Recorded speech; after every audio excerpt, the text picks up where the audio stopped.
so lekker om te leer saam met Clara Klets met haar rooi fiets.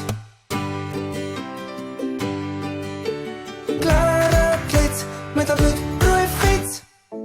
Goeiemôre maatjies, baie welkom by Clara Klets. Ons tema vir vandag, boelie is nie cool nie. Wat is boelie? Boelie is dinge wat mense seermaak.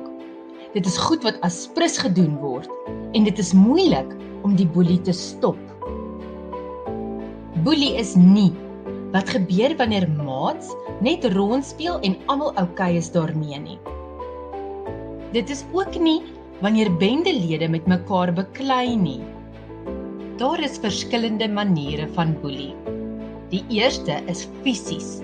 Dit is slaan, skop, byt, om goed te gooi en om mense te spoeg.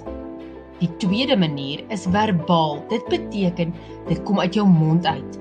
Wanneer jy name noem, mense spot, terg of beledig.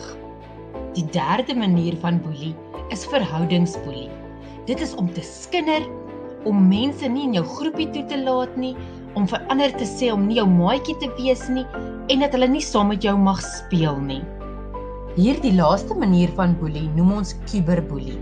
Dit beteken lelike boodskappe op jou selfoon of sosiale media, of mense wat lelik van jou praat by ander. Hoe boelie mens laat voel?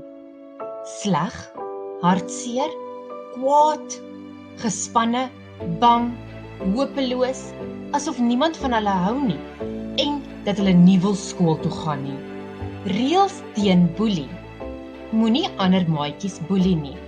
Moenie spot, name noem of mekaar uithaal nie. Moenie skop, slaan of spoeg nie. Moenie iets vat wat nie aan jou behoort nie. En moet ook nie van mekaar skinder nie. Wat om te doen?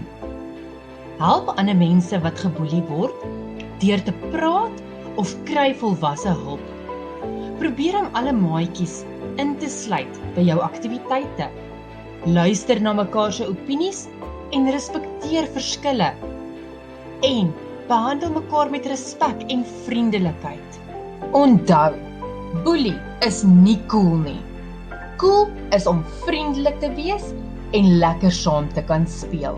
Dis so lekker om te leer saam met Clara Klets met haar rooi fiets.